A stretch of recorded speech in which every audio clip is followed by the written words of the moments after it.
Os mais importantes temas que afetam o cidadão.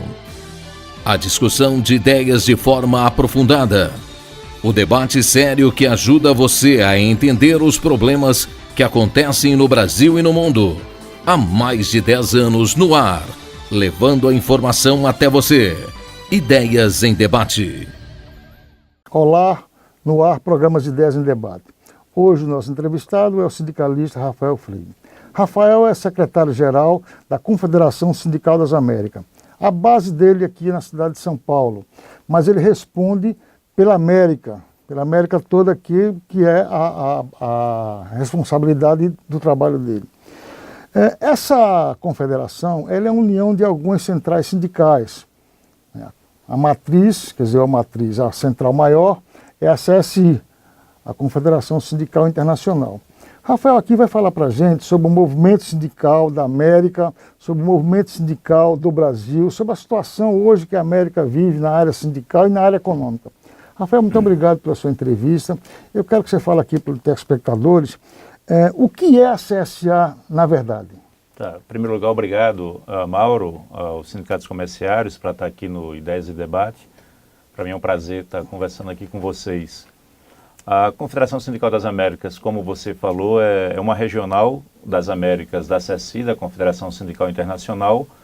Nós representamos o sindicalismo do Canadá até a Argentina, são 48 centrais sindicais filiadas à CSA, representando mais ou menos 50 milhões de trabalhadores nas Américas. Aqui no Brasil é filiada a CSA UGT, a CUT, a Nova Central Sindical e a CNPL.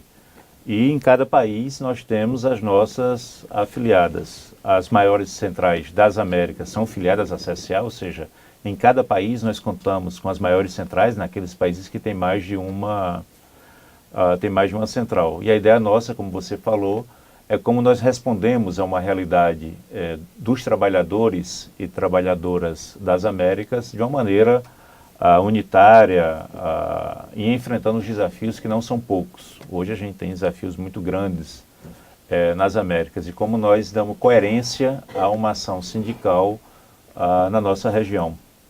Ô Rafael, desses países que a CSA representa, que está englobado na CSA, você consegue detectar onde é que existem os maiores problemas na área sindical?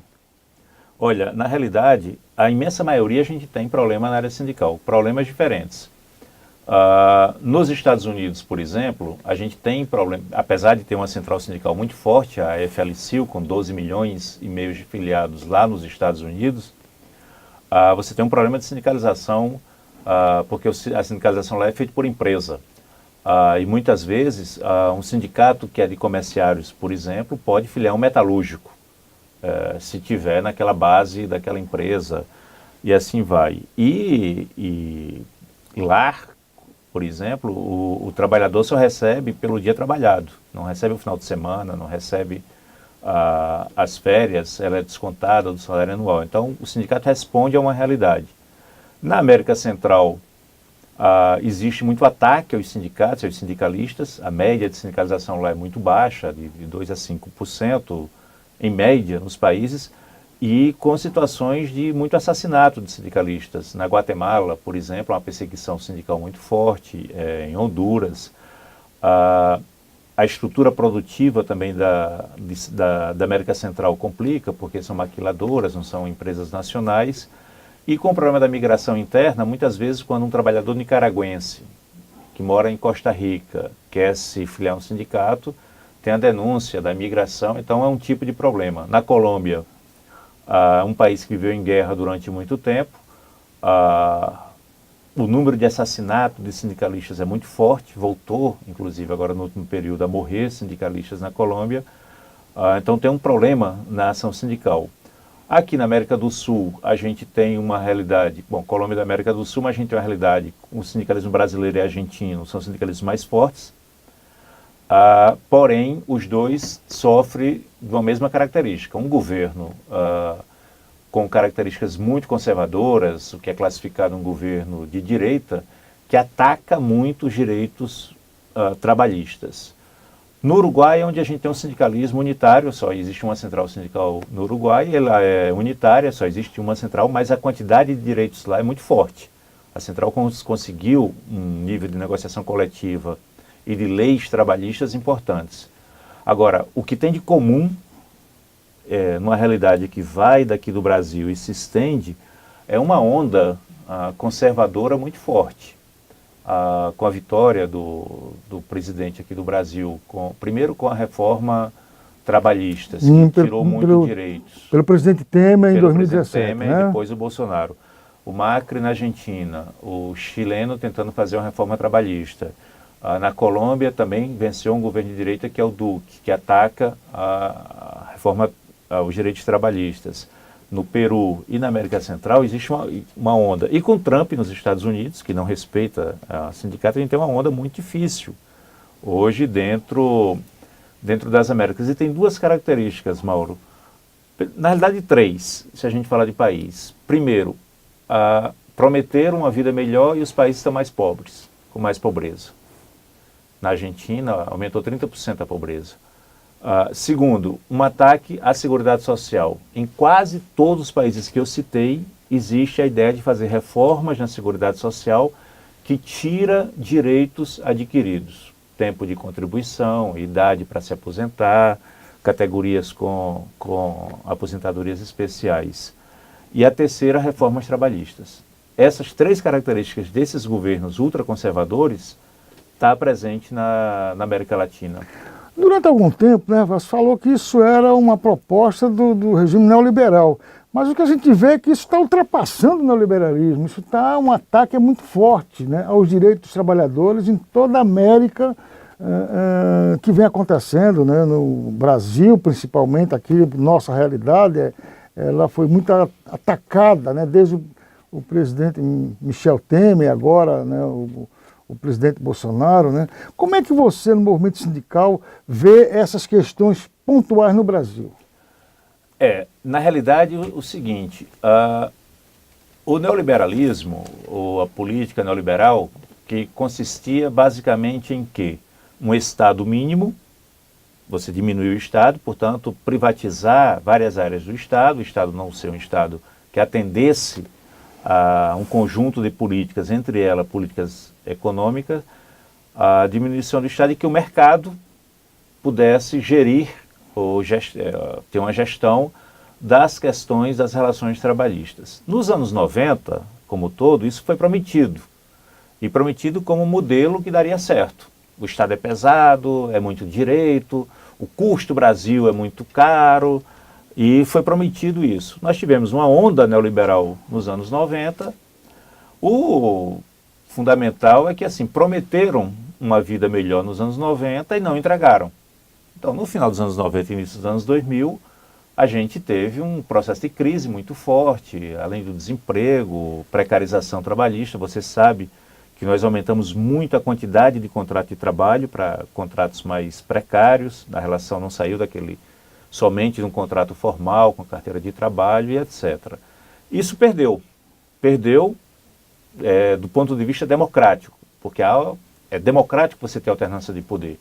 Então, no início dos anos 2000, a população disse, não, o que prometeram não está sendo entregue, vamos tentar mudar. E aí elegeram o Lula.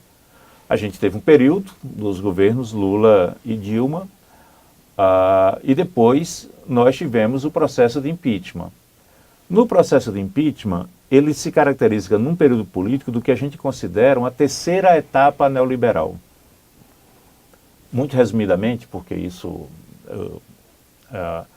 a primeira etapa foi nos anos 70, com o fim do padrão ouro-dólar, que aí entra no processo, o Chile da ditadura Pinochet, começa o neoliberalismo nas Américas, e no resto do mundo com Reagan nos Estados Unidos e Thatcher na Inglaterra. O segundo período neoliberal é nos anos 90, que foi eleito, era democrático, ou seja, a população votou por aquilo. O terceiro que a gente vive hoje, em que a gente tem duas características, ou é tirado presidentes que não concordam com a política neoliberal, ou presidentes são eleitos sem falar o que vai fazer.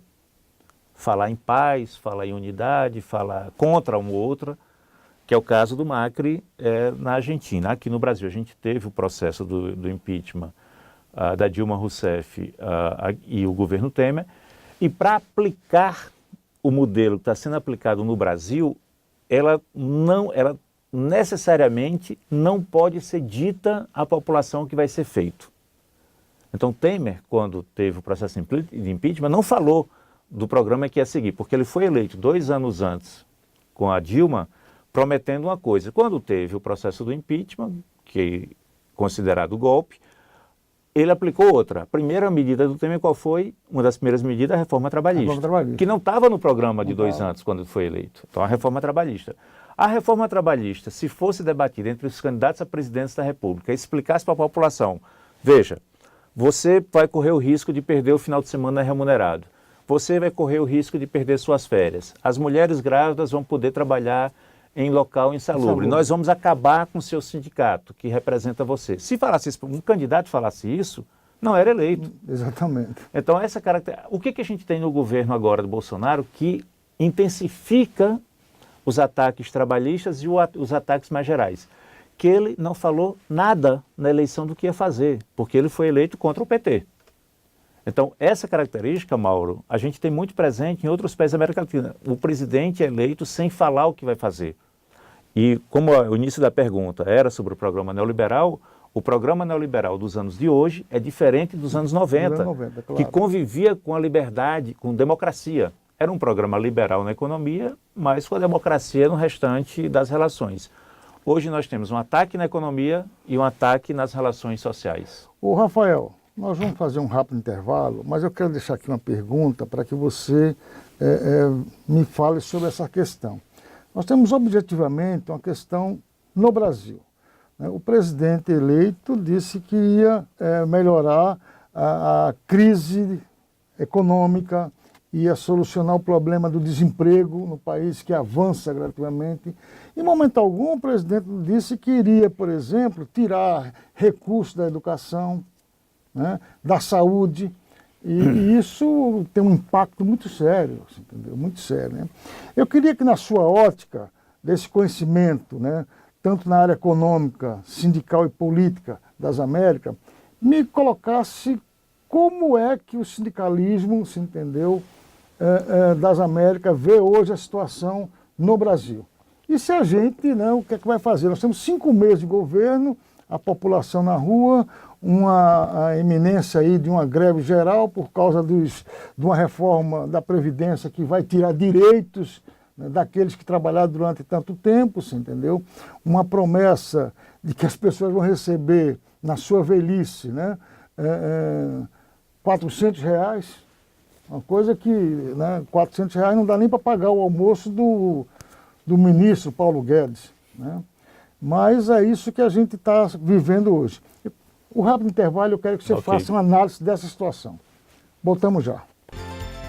Terceiro mutirão de empregos. O Sindicato dos Comerciários de São Paulo, no dia 26 de março de 2019, começou essa grande ação com vagas sociais, onde alcançou 6.000 vagas de emprego nas empresas da capital, gerando assim grande expectativa de oportunidade nas pessoas desempregadas.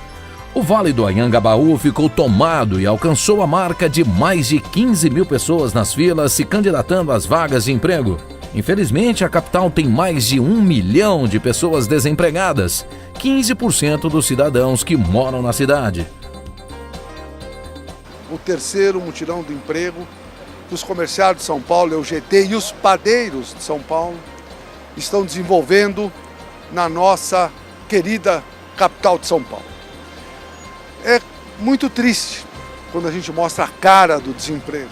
15.000 pessoas vieram aqui buscando oportunidade. O povo brasileiro quer trabalhar. O povo brasileiro quer uma oportunidade, merece o respeito. Eu tenho certeza absoluta que os sindicatos comerciais de São Paulo, os padeiros de São Paulo e a UGT do nosso país está dando uma demonstração de solidariedade, sinalizando caminhos de buscar alternativas de crescimento, porque a inclusão social é necessária. O sindicato, com essa ação social, procura minimizar a angústia de falta de emprego, fazendo do sindicato uma grande agência de empregos com as empresas parceiras desse nobre projeto chamado Vaga Social. O projeto Vaga Social dos Sindicatos Comerciais de São Paulo é uma forma de prepararmos, qualificarmos as pessoas que nos procuram atrás de uma vaga para que possam ter a certeza da possibilidade de conquistar uma vaga no mercado de trabalho. O evento contou com a participação da Prefeitura Municipal de São Paulo, Fiesp e Governo Estadual, onde os mesmos participaram com grandes ações, encaminhamentos e até realizando cursos de qualificação para os trabalhadores obterem as vagas de emprego que requer qualificações específicas nos setores da indústria e comércio. Queremos dignidade, qualidade de vida e um mundo melhor, mais justo. E isso passa por emprego, onde o trabalhador se sente digno, feliz e em uma situação de igualdade na sociedade, gerando seu próprio bem-estar e sonho no futuro de dias melhores.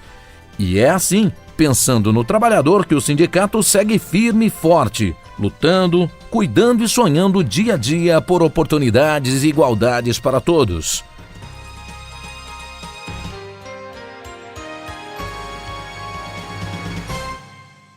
Estamos de volta com o programa Ideias em Debate. Hoje, nessa entrevistada, é o sindicalista Rafael Freire. Rafael é secretário-geral da Confederação Sindical das Américas, né? A entidade que ele representa é responsável, né, pela área sindical das Américas, que vai do Canadá à Argentina. São quase 50 milhões de trabalhadores filiados, entendeu? A CSA, ela atua fortemente, entendeu? Em defesa de direitos dos trabalhadores nesses países e especificamente aqui no Brasil, onde existe a sede da CSA em São Paulo. Eu deixei aqui uma pergunta no ar. Esse momento que a gente está vivendo, né, um novo governo, 5 meses de novo governo, uma turbulência que nunca se esperava que pudesse acontecer. Os estudantes na rua protestando contra a retirada dos investimentos, né? Os cientistas, entendeu? Não sabendo mais o que vai fazer, porque está retirando os investimentos também da ciência no Brasil. Entendeu? Então, o desemprego que já atinge aí 13 milhões de trabalhadores, e o mais grave, né? O futuro do trabalhador está em xeque. A reforma trabalhista vai realmente reduzir bastante direitos dos trabalhadores na hora de se aposentar. E com detalhe, né? Existe lá a capitalização.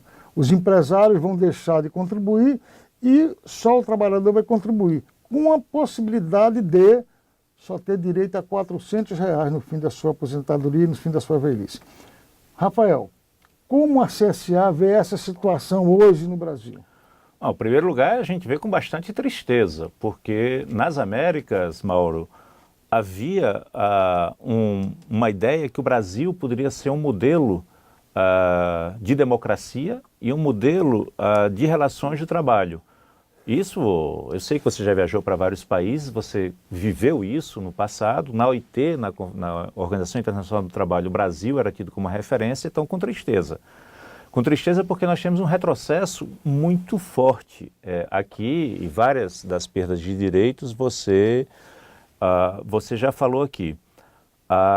E eu acho que criam algumas inverdades e fazem uma propaganda forte para tentar convencer o povo que é bom, e a gente só vai saber depois que não foi bom. E aí já é tarde. Parece que estão administrando o Brasil no Twitter, né, na internet. Não, isso aí é outro caso vergonhoso, mas deixa eu só fazer um exemplo, já que a gente está falando aqui no Ideias e Debates dos comerciários. Na reforma trabalhista do Temer, quando foi para aprovar lá no Congresso, eles disseram assim, vamos fazer a reforma trabalhista para aumentar o emprego, certo? Você acabou de dizer que o emprego está em 13 milhões, saiu. Antes da reforma trabalhista, a gente tinha em torno de quê? 5, 6 milhões de desempregados. Exatamente. Depois da reforma trabalhista, nós aumentamos o número de desempregados. Então, não só retirou direitos, como aumentou o desemprego. Agora estão dizendo, não, vamos mudar a reforma da Previdência, porque senão o país quebra. Isso é uma mentira. É uma inverdade. Segundo, é bom para você, não é bom. O que vem aí não é bom. Porque se fosse bom, tinha algumas áreas que estariam dentro da reforma da Previdência e não está. Você falou da capitalização. Nós temos centrais sindicais filiadas no Chile, que já viveu o problema da capitalização. Esses anos, nesse final dos anos 90, início dos anos 2000, começa a primeira geração que se aposentou com a capitalização. O que aconteceu? A pessoa tem que ter idade para morrer. Porque a capitalização você tem uma capitalização privada, você tem que depositar no seu salário todo mês. Na sua velhice você vai retirar, em média, 30% do que você retirava na aposentadoria geral. E quando aquele dinheiro acabar, esses R$ 400 que você está falando, quando aquele dinheiro da capitalização acabar, porque ele calcula que você vai se aposentar com 65 e você vai morrer com 80, recebendo R$ 400. Se você não morrer, a sua aposentadoria acabou. Então, ou você morre, ou vira indigente. Ou vira indigente. Então, isso é o que estão dizendo que é bom para o Brasil. Então, um país que não cuida dos seus velhos, suas velhas, seus idosos, suas idosas que trabalharam a vida toda, é o quê? Agora, por que dizem que vai economizar R$ 1 trilhão? Bom, vai para onde esse dinheiro? Se está economizando, vai para onde? Na verdade, não é economia, vai tirar R$ 1 trilhão vai tirar dos mais pobres e vai pôr para bancos, para empresas do sistema financeiro que vai ter a capitalização privada. Então, é outra enganação que nós temos aqui no país. A outra coisa que você comentou, que é perverso também, é que nós sabemos, Mauro, e nós que somos sindicalistas e trabalhadores, que hoje, para qualquer área de atuação que a gente tenha, nós temos que ter educação, tem que ter uma educação, o ideal é chegar à universidade, mas no mínimo a secundária é boa, tem que ter cursos de capacitação e de formação. Educação e qualificação profissional. E qualificação profissional. O que estão fazendo hoje? Estão tirando. Quando você tira 30% das universidades, dos institutos técnicos que forma, que qualifica, que capacita, você está tirando a oportunidade daqueles mais pobres de se qualificar e entrar no mercado do trabalho. Então, o que estão fazendo hoje é uma perversidade com uma geração de jovens no Brasil que o futuro vai ser muito mais difícil. Menos mal que está se reagindo. As manifestações que se teve contra os cortes na educação foram gigantescas no Brasil, né? Aqui em São Paulo, em todos os estados brasileiros. O triste disso tudo é que a gente hoje, não tem um espaço democrático para negociar as reformas, para discutir as reformas. Ela é imposta. O corte é imposto, a proibição do desconto do sindicato nas folhas de pagamento não é uma coisa negociada, é uma coisa imposta, que é para atacar o sindicato, para diminuir o número de sócios, para diminuir a nossa capacidade de resistência. O ataque à educação é uma coisa ridícula. Um presidente da República chamar, não sei quantos milhões se manifestaram aqui no Brasil, chamar de idiotas e imbecis os nossos estudantes, os nossos professores, é muito estranho um governo que ataca os professores, em geral, como se todos fossem do PT, mas ataca os professores, ataca os estudantes, ataca os sindicatos, ataca tudo isso, só que você não vê esse presidente falando mal das milícias. Você não vê esse presidente falando mal da criminalidade. E a criminalidade se resolve em liberar a arma. Então, assim, nós estamos num caminho muito perigoso no Brasil para o que é a democracia. Nós, da CSA, nós somos muito a favor da alternância de poder. Não é que alguém tem que ficar no poder sempre. Nós somos a favor da democracia.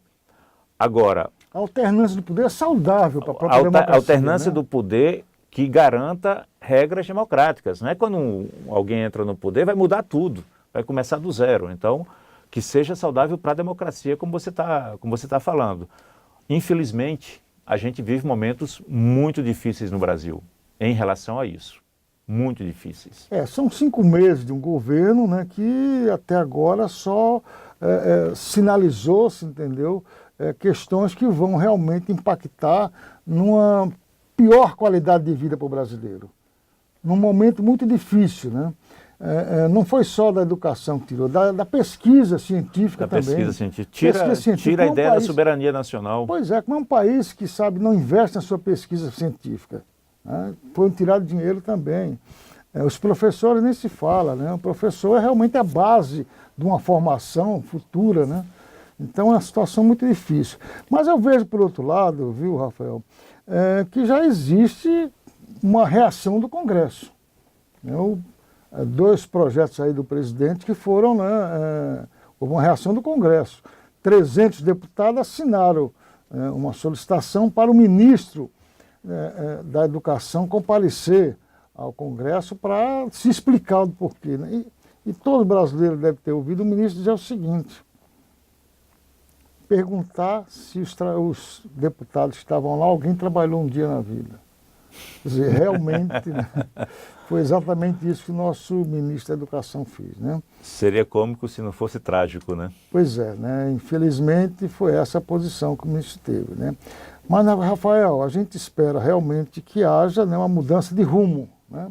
A mudança de rumo, que o presidente tenha a percepção que foi eleito, né, para governar um país como um todo, um país que tem 200 milhões de habitantes, um país que, como você disse, né, é uma referência nas Américas, né, e que hoje me parece aí ser uma referência, né, negativa, né? Um presidente que é criticado abertamente pelo prefeito de Nova York e pelas entidades lá de Nova York que não aceitavam que ele fosse lá receber uma comenda, uma premiação, você entendeu? Ele teve, inclusive, que se deslocar para outro estado, né, para ver se era aceito lá naquele estado. É lamentável tudo isso que acontece, mas a gente ainda acredita em dias melhores, viu, Rafael? Infelizmente, a gente acredita em melhores, né?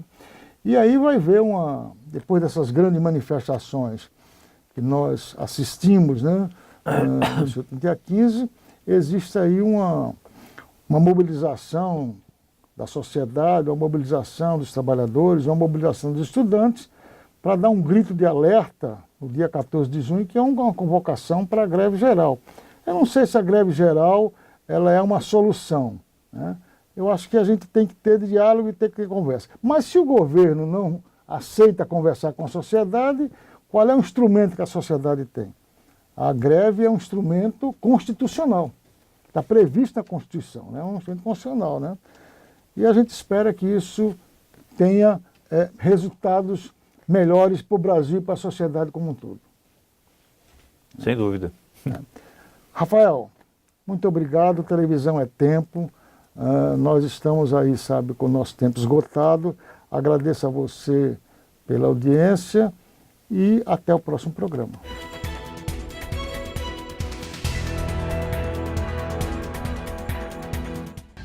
Os mais importantes temas que afetam o cidadão.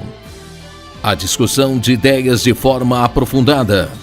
O debate sério que ajuda você a entender os problemas que acontecem no Brasil e no mundo. Há mais de 10 anos no ar, levando a informação até você. Ideias em Debate.